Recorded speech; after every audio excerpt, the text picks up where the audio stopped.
వాస్తవానికి ఎక్కడైనా ఒక హత్య జరిగితే చాలా తతంగా ఉంటుంది. పలు ఆధారాలు దర్యాప్తు అనంతరం హత్యకు గల కారణాన్ని వెల్లడిస్తూ ఉంటారు. అలాంటిదేమీ లేకుండానే ఎస్పీ హడావుడిగా బుధవారం అర్ధరాత్రి తన కార్యాలయంలో విలేకరుల సమావేశం నిర్వహించి టీడీపీ తరఫున వకాల్తా పుచ్చుకున్నట్లు మాట్లాడటం చర్చనీయాంశమైంది. ఈ సంఘటనలో పార్టీల ప్రమేయం లేదని చెప్పారు ఎస్పీ. వినుకొండ పట్టణ నడిబొడ్డున అతి కిరాతకంగా నరికి చంపిన ఘటన దారుణం, అమానుషమని ధ్వజమెత్తారు వైఎస్ఆర్సీపీ నేతలు. రాష్ట్రంలో టీడీపీ గూండాలు నరరూప రాక్షసుల్లా తయారయ్యారని ఎక్స్ వేదికగా ధ్వజమెత్తింది వైఎస్ఆర్సీపీ నాయకులు కార్యకర్తలపై విచక్షణ రహితంగా దాడులకు తెగబడుతున్నారంటూ మండిపడింది. టీడీపీ హత్య రాజకీయాలకు పరాకాష్ట అని మాజీ మంత్రి అంబటి రాంబాబు మండిపడ్డారు. టీడీపీ హత్య రాజకీయాలతో మళ్లీ పల్నాడులో ఫ్యాక్షన్ పురుడు పోసుకునేలా ఉందని గురిజాల మాజీ ఎమ్మెల్యే కాసు మహేష్ రెడ్డి ఆందోళన వ్యక్తం చేశారు. నిరసనలు, ఆందోళనల మధ్య డిఎస్సి పరీక్షలు నిర్వహిస్తోంది తెలంగాణ ప్రభుత్వం. ఇవాళ్టి నుంచి వచ్చే నెల 5 వరకు డిఎస్సి పరీక్షలు జరగనున్నాయి. ఇందుకోసం ప్రభుత్వం అన్ని ఏర్పాట్లు చేసింది. ఇవాళ్టి నుంచి జరిగే పరీక్షలన్నీ ఆన్లైన్లో జరగనున్నాయి. మొత్తం 2,79,957 మంది అభ్యర్థులు ఈ పరీక్షలకు హాజరు కానున్నారు. 2 సెషన్లలో పరీక్షలు నిర్వహించనున్నారు. మొత్తం 11,062 పోస్టులకు గాను ఈ పరీక్షలు నిర్వహిస్తోంది పాఠశాల విద్యాశాఖ. పూరి శ్రీ జగన్నాథుని రత్న భాండాగారం ఇవాళ మరోసారి తెరుచుకోనుంది.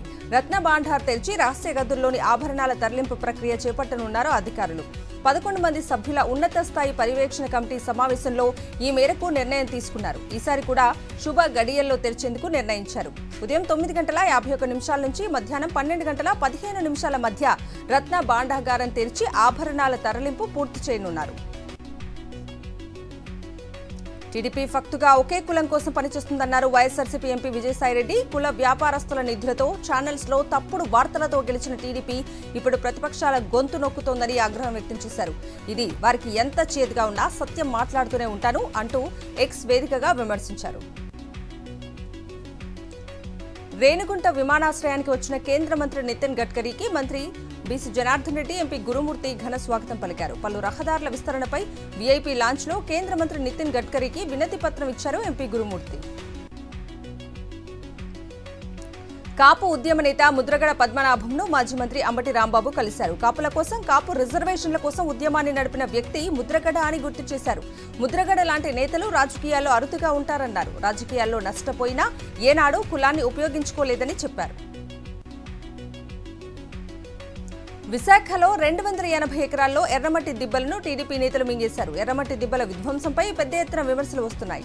ఎర్రమట్టి దిబ్బలపై మీడియాలో వరుసగా కథనాలు రావడంతో నేరెళ్ల వలస వీఆర్ఓ భీమునిపట్నం ఆర్ఐకి షోకాజ్ నోటీసులు ఇచ్చారు. Town planning secretary Ajay Kumar ను సస్పెండ్ చేశారు. ఎర్రమట్టి దిబ్బలు తవ్వకాలపై మాజీ మంత్రి గుడివాడ అమర్నాథ్ ఎక్స్ వేదికగా సెల్ఫీ పోస్ట్ చేశారు. ఎన్నికల ఫలితాలు వచ్చి 43 రోజులు. చంద్రబాబు కూటమి అధికారంలోకి వచ్చి 35 రోజుల్లో భౌగోళిక వారసత్వ సంపద ఎర్రమట్టి దిబ్బల వద్ద పరిస్థితిని వివరించారు. ప్రభుత్వ పెద్దల సహకారం, స్థానిక నాయకుల మద్దతుతో తవ్వకాలు జరుగుతున్నాయని ఆరోపించారు. కూటమి పాలనలో విశాఖ భవిష్యత్తు ఎలా ఉండబోతుందో అంటూ ఆందోళన వ్యక్తం చేశారు గుడివాడ అమర్నాథ్. టీడీపీ నేత మాజీ ఎమ్మెల్యే జేసీ ప్రభాకర్ రెడ్డి మరోసారి హల్చల్ చేశారు. తాడిపత్రిలో సీనియర్ న్యాయవాది శ్రీనివాస్ పై దుర్భాషలాడారు. తన అనుచరులతో లాయర్ శ్రీనివాస్ ను బయటకు గెంటించారు. తనపై కక్ష సాధింపు చర్యలు తీసుకోవద్దని కోరిన లాయర్ శ్రీనివాస్ పై జేసీ ప్రభాకర్ రెడ్డి రుబాబు చేశారు. నెల్లూరు జిల్లాలో ఇసుక అక్రమ రవాణాలో టీడీపీ నేతలు ఆరితేరిపోయారు. అధికారంలోకి వచ్చినప్పటి నుంచి పెన్నా నదిలో ఇసుకను యథేచ్ఛగా తరలిస్తున్నారు. పక్క రాష్ట్రాల్లో భారీ డిమాండ్ ఉన్న పెన్నా ఇసుకను అక్రమంగా రవాణా చేస్తూ కోట్లు గడుస్తున్నారు. అనుమతులు లేకుండా భారీ యంత్రాలతో ఇసుకను తరలిస్తున్నారు. అధికారులు కూడా ఇసుక అక్రమ రవాణాపై చూసి చూడనట్లు వ్యవహరిస్తున్నారనే విమర్శలు ఉన్నాయి. వైఎస్ఆర్ జిల్లా గోపవరం మండలం సిద్ధమ్మ పేరంటాల వద్ద టీడీపీ నేతలు రెచ్చిపోయారు. తహసీల్దార్ కార్యాలయం సమీపంలో ప్రభుత్వ స్థలంలో గుడిసెలు నిర్మించుకున్న పేదలపై టీడీపీ నేతలు దాడి చేశారు. గుడిసెలు తొలగించాలంటూ టీడీపీ నాయకులు కట్టెలు, రాళ్లతో పేదలపై దాడులు చేశారు.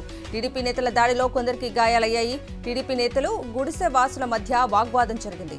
సంఘటనా స్థలానికి చేరుకున్న పోలీసులు పరిస్థితిని అదుపు చేశారు. వరంగల్లో బీరన్న బోనాల ఉత్సవం కన్నుల పండుగగా సాగింది. బీరన్నకు తొలి బోనం అత్యంత భక్తి శ్రద్ధలతో సమర్పించారు.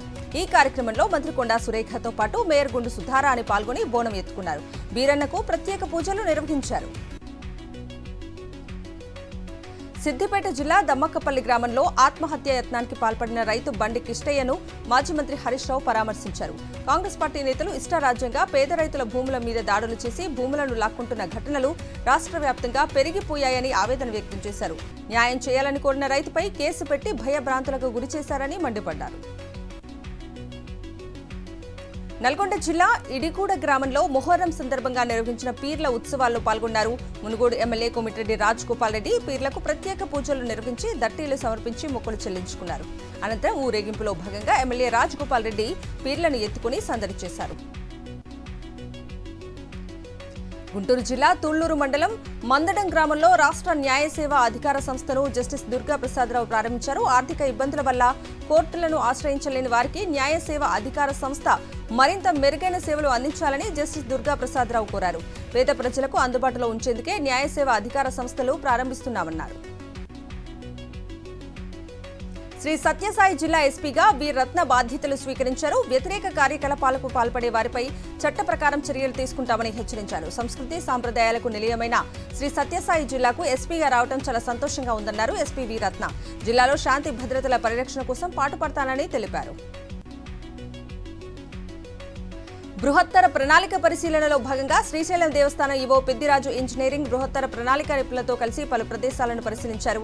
రాబోయే 50 సంవత్సరాల పాటు భక్తుల సౌకర్యాలను దృష్టిలో ఉంచుకుని ఏర్పాట్లపై దృష్టి సారించాలని అధికారులకు సూచించారు ఈవో పెద్దిరాజు. అగ్నిమాపక యంత్రాల ఏర్పాటుతో పాటు పలు అంశాలను చర్చించారు. ఖైరతాబాద్ గణేష్ శ్రీ గణేష్ ఉత్సవ కమిటీ మధ్య విభేదాలు తలెత్తాయి. దీంతో కొత్తగా అదాహ్ కమిటీని ఏర్పాటు చేస్తూ నిర్ణయం తీసుకున్నారు. ఖైరతాబాద్ గణేష్ ఉత్సవ సమితి అధ్యక్షుడిగా ఖైరతాబాద్ ఎమ్మెల్యే దానం నాగేందర్, కొత్త అదాహ్ కమిటీ చైర్మన్ గా రాజ్ కుమార్ వ్యవహరించనున్నారు. ఉత్సవ కమిటీని 5 విభాగాలుగా చేసి ఉత్సవాలు నిర్వహించేందుకు ఏర్పాట్లు చేస్తున్నట్లు ఎమ్మెల్యే దానం నాగేందర్ ప్రకటించారు. ఏపీలో 2 రోజుల పాటు భారీ నుంచి అతి భారీ వర్షాలు కురుస్తాయని వాతావరణ శాఖ ప్రకటించింది. మధ్యప్రదేశ్ తీర పరిసర ప్రాంతం మీదుగా కొనసాగుతున్న అల్పపీడన ప్రభావం, దీనికి అనుబంధంగా విస్తరించిన ఆవర్తనం రాష్ట్రం మీద ప్రభావం చూపించనుంది. ఈ ప్రభావంతో ఏపీలో ఇవాళ రేపు భారీ నుంచి అతి భారీ వర్షాలు కురుస్తాయని వాతావరణ శాఖ తెలిపింది. తూర్పుగోదావరి జిల్లా గోపాలపురం మండలం భీమోలు గ్రామంలోని వివాదాస్పద ల్యాండ్ సీలింగ్ భూముల వద్ద పట్టాలు కలిగిన రైతులు ఆందోళన చేపట్టారు. 1975లో భీమోలు జమీందారుకు చెందిన 360 ఎకరాల ల్యాండ్ సీలింగ్ భూమి అర్హులైన భూమి లేని రైతులకు పట్టాలు ఇచ్చారు. పట్టాలు ఉన్న రైతులు తమకు న్యాయం చేయాలని ల్యాండ్ సీలింగ్ భూముల వద్ద ఆందోళనకు దిగారు. అర్హులైన తమకే భూమి చెందాలన్నారు. భీమోలు సీలింగ్ భూములపై సీబీఐతో విచారణ జరిపించాలని నినాదాలు చేశారు. పశ్చిమ గోదావరి జిల్లా ఆచంట గ్రామ పరిధిలోని కోనపోతుగుంటలో దాదాపు 7 ఏళ్ల క్రితం పూడిక చేసిన బోరు బావి నుంచి వింత శబ్దాలతో బురద మట్టి బయటకు వచ్చింది. స్థానికుల సమాచారం మేరకు అగ్నిమాపక అధికారులు సంఘటనా స్థలాన్ని సందర్శించారు. అంతకు ముందు ఇదే ప్రాంతంలో చేతి పంపు నుంచి కొట్టకుండానే నీళ్లు వచ్చాయి. 2019లో చేతి పంపు నుంచి మంటలు వచ్చాయని స్థానికులు చెబుతూ ఉన్నారు.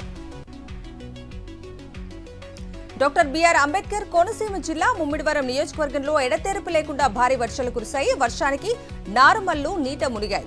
పంట పొలాల్లో కాలువలు సక్రమంగా ప్రతి సంవత్సరం ఇబ్బందులు ఎదుర్కొంటున్నామని బాధిత రైతులు వాపోయారు. సంబంధిత అధికారులు తక్షణమే స్పందించి చర్యలు తీసుకోవాలని రైతులు కోరుతున్నారు. మహబూబ్ నగర్ లో ఒక హోటల్లో ఒక వ్యక్తి తీసుకుపోయిన టిఫిన్ సాంబార్లో పురుగు రావడం కలకలం రేపింది. ఆసుపత్రిలో చికిత్స పొందుతున్న ఒక రోగి బంధువు అవంతి హోటల్లో టిఫిన్ తీసుకెళ్లాడు. వారిచ్చిన సాంబార్లో పురుగులు రావడంతో అవాక్కయ్యారు. ఫుడ్ ఇన్ఫెక్షన్ అధికారులు సరిగా తనిఖీలు చేయకపోవడం వల్లే హోటల్ యజమానులు ఇష్టానుసారంగా వ్యవహరిస్తున్నారని స్థానికులు మండిపడుతున్నారు. కర్నూలు జిల్లా మంత్రాలయం మండలం సుంకేశ్వరిలో అతిసార విజృంభిస్తోంది. 4 రోజుల క్రితం జ్యోతి అనే 4 సంవత్సరాల బాలిక మృతి చెందగా తాజాగా అభిరామ్ అనే బాలుడు పరిస్థితి విషమంగా ఉండటంతో మెరుగైన వైద్యం కోసం కర్నూలు ప్రభుత్వ ఆసుపత్రికి తరలించారు.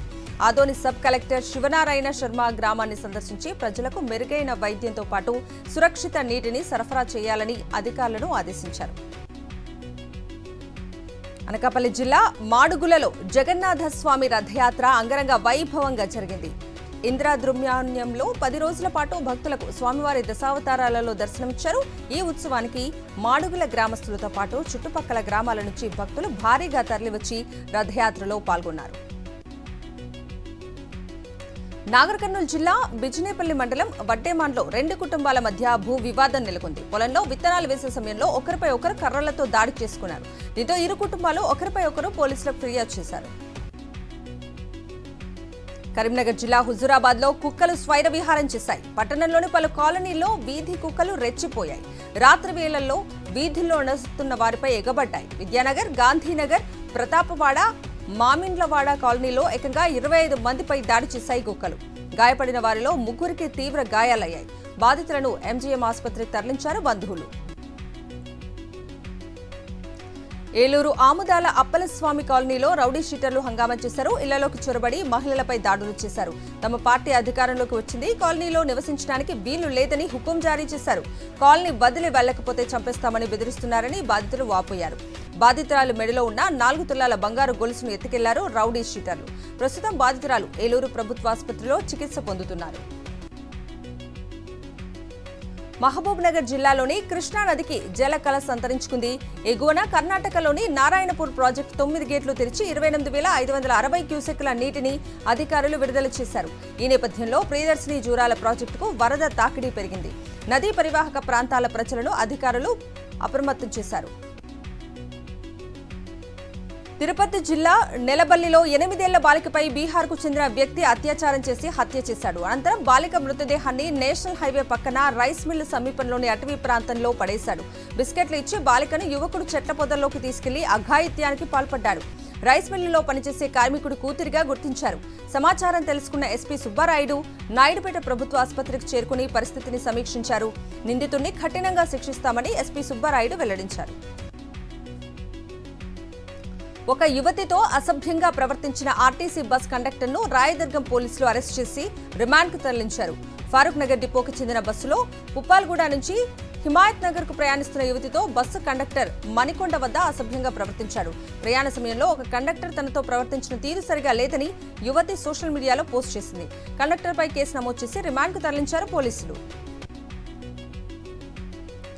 విశాఖ షిప్పింగ్ హార్బర్ నుంచి చేపల వేట కోసం పూడిమడక వైపు వెళ్లిన మెక్నేజ్డ్ షిప్పింగ్ బోట్ చేపల వేట చేస్తుండగా అప్పికొండ తీరం వద్ద ప్రమాదానికి గురైంది. సముద్రంలో అలల తాకిడి ఎక్కువగా ఉండటంతో ఫిషింగ్ బోటు తీరానికి కొట్టుకుని వచ్చింది. కెరటాల వద్దకు వచ్చేసరికి బోట్లో నుంచి మత్స్యకారులు సముద్రంలోకి దూకి ఈదుకుంటూ ఒడ్డుకు చేరుకుని ప్రాణాలు రక్షించుకున్నారు. తీరం వద్ద అలల ఉధృతికి ఫిషింగ్ బోటు పూర్తిగా ఒక్కముక్కలైంది.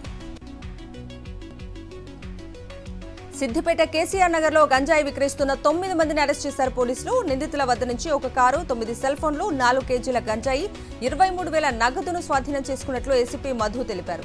పెద్దపల్లికి చెందిన ఒక వ్యక్తి నుంచి గంజాయి కొనుగోలు చేసినట్లు దర్యాప్తులో గుర్తించారు. గంజాయి క్రయ విక్రయాలు చేసే వారిపై కఠిన చర్యలు తీసుకుంటామని హెచ్చరించారు. విశాఖలో ప్రేమోన్మాదులు రెచ్చిపోతున్నారు. మొన్న అనకాపల్లి కొప్పుగుండపాలెంలో మైనర్ బాలిక హత్య మరవక ముందే మరో ఘటన జరిగింది. గొంతువానిపాలెంలో ఒక యువతిపై సైకో కత్తితో దాడికి తెగబడ్డాడు.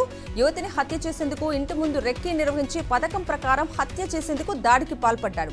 సైకోని అడ్డుకోబోయిన తల్లికి తీవ్ర గాయాలు కావడంతో ఆసుపత్రికి తరలించారు స్థానికులు. అయితే నిందితుడు ఇటీవలే పోక్సో కేసులో బెయిల్పై బయటకు వచ్చినట్లు తెలుస్తోంది. అల్లూరు జిల్లా అడ్డతీగ గవర్నమెంట్ జూనియర్ కాలేజీలో ఇంటర్ విద్యార్థినితో అసభ్యంగా ప్రవర్తించాడు కామర్స్ లెక్చరర్ రామకృష్ణ. విషయం తెలుసుకున్న విద్యార్థిని తల్లిదండ్రులు కాలేజీకి చేరుకుని లెక్చరర్ రామకృష్ణపై దాడి చేశారు. సమాచారం తెలుసుకున్న పోలీసులు ఘటనా స్థలానికి చేరుకుని లెక్చరర్ను అదుపులోకి తీసుకుని పోక్సో చట్టం కింద కేసు నమోదు చేసుకుని విచారణ చేపట్టారు.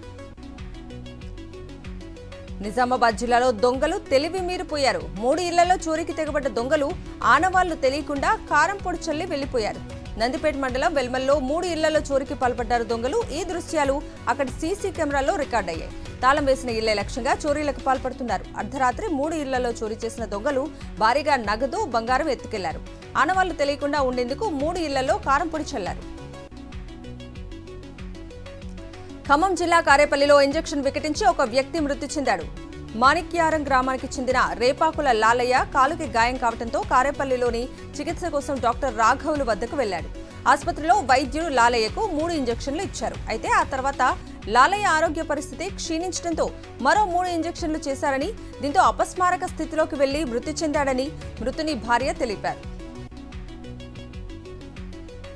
జల్సాలకు అలవాటు పడి వృద్ధులు తాళం వేసిన ఇళ్లను టార్గెట్ గా చేసుకుని చోరీలు చేస్తున్న నలుగురు యువకులను తిరుపతి జిల్లా చంద్రగిరి పోలీసులు అరెస్ట్ చేశారు. నిందితులను అరెస్ట్ చేసి రిమాండ్కు తరలించారు పోలీసులు. నేండ్రగుంట బస్టాప్ వద్ద ఒంటరిగా ఉన్న మహిళ మెడలో 30 గ్రాముల బంగారు గొలుసు, పెనుమూరులో ఒక ఇంటిలో ఒక జత బుట్ట కమ్మలు, పలు ఆభరణాలను చోరీ చేశారు. నిందితుల వద్ద నుంచి 2 బైక్లను స్వాధీనం చేసుకున్నారు పోలీసులు. ఛత్తీస్గఢ్ మహారాష్ట్ర సరిహద్దుల్లో భారీ ఎన్కౌంటర్ జరిగింది. గడ్చిరోలి జిల్లా అటవీ ప్రాంతంలో భద్రతా బలగాలు మావోయిస్టుల మధ్య కాల్పులు జరిగాయి. ఈ కాల్పుల్లో 12 మంది మావోయిస్టులు మృతి చెందారు. అలాగే 2 జవాన్లకు గాయాలయ్యాయి. ఘటనా స్థలంలో భారీగా మారణ ఆయుధాలు స్వాధీనం చేసుకున్నాయి భద్రతా బలగాలు. తమిళనాడులో ఘోర రోడ్డు ప్రమాదం జరిగింది. సమయాపురం మరియమ్మాన్ ఆలయానికి పాదయాత్రగా వెళ్తున్న భక్తులపైకి ట్రక్కు దూసుకెళ్లింది. ఈ ఘటనలో ఒక మహిళ సహా 5 భక్తులు ప్రాణాలు కోల్పోయారు. మరొకరు తీవ్రంగా గాయపడ్డారు. తిరుచారపల్లి జాతీయ రహదారిపై తంజావూరు వద్ద ఈ ప్రమాదం చోటు చేసుకుంది. బాధితులు పుదుకొట్టై జిల్లాకు చెందిన వారిగా గుర్తించారు. ఒమన్ రాజధాని మస్కట్లో ఉగ్రవాదులు రెచ్చిపోయారు. షియాలా మసీదులో 3 రోజులుగా కాల్పులు జరుపుతున్నారు. ఇప్పటికే కాల్పుల్లో 30 మంది చనిపోయినట్లు అధికారులు చెబుతున్నారు. ఇందులో ఒక భారతీయుడు ఉన్నట్లు ఇండియన్ ఎంబసీ ధృవీకరించింది. మసీదు లోపల 800 మందికి చిక్కుకుని ఉన్నట్లు ఒమన్ భద్రతా సిబ్బంది వెల్లడించారు. ఆఫ్ఘన్లో ప్రకృతి బీభత్సం సృష్టించింది. తూర్పు ఆఫ్ఘనిస్తాన్లో కురిసిన భారీ వర్షాలకు వివిధ దుర్ఘటనల్లో దాదాపు 40 మంది మృతి చెందినట్లు ఆ దేశ తాలిబాన్ వర్గాలు వెల్లడించాయి. వర్షాల వల్ల నంగర్హార్ ప్రావిన్స్లో ప్రమాదం చోటు చేసుకోగా పలువురు గాయపడ్డారని తెలిపారు. సుర్ఖ్రోడ్ జిల్లాలో ఇంటి పైకప్పు కూలటంతో 5 మరణించారని, వారిలో మహిళలు, చిన్నారులు ఉన్నారన్నారు. భారీ వర్షాలకు ఆఫ్ఘన్ వ్యాప్తంగా భారీగా ఆస్తి నష్టం కూడా జరిగినట్లు వెల్లడించారు. Kollywood star Karthi Sardar 2 movie set లో ప్రమాదం జరిగి 1 ప్రాణాలు కోల్పోయారు. ఫైట్ సీన్స్ ప్రాక్టీస్ చేస్తున్న స్టంట్ మ్యాన్ ఎజుమలై ప్రమాదవశాత్తు 20 అడుగుల ఎత్తు నుంచి కింద పడిపోయారు. వెంటనే స్పందించిన చిత్ర బృందం అతని హాస్పిటల్కి తీసుకెళ్లింది. కానీ ఫలితం దక్కలేదు. అంత ఎత్తు నుంచి కింద పడటం వల్ల ఛాతీ భాగంలో తీవ్ర గాయమైందని వైద్యులు తెలిపారు.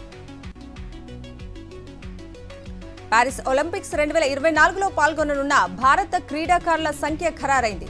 దేశం నుంచి 117 మంది అథ్లెట్లు విశ్వ క్రీడల్లో భాగం కానున్నారని భారత క్రీడా శాఖ అధికారికంగా వెల్లడించింది.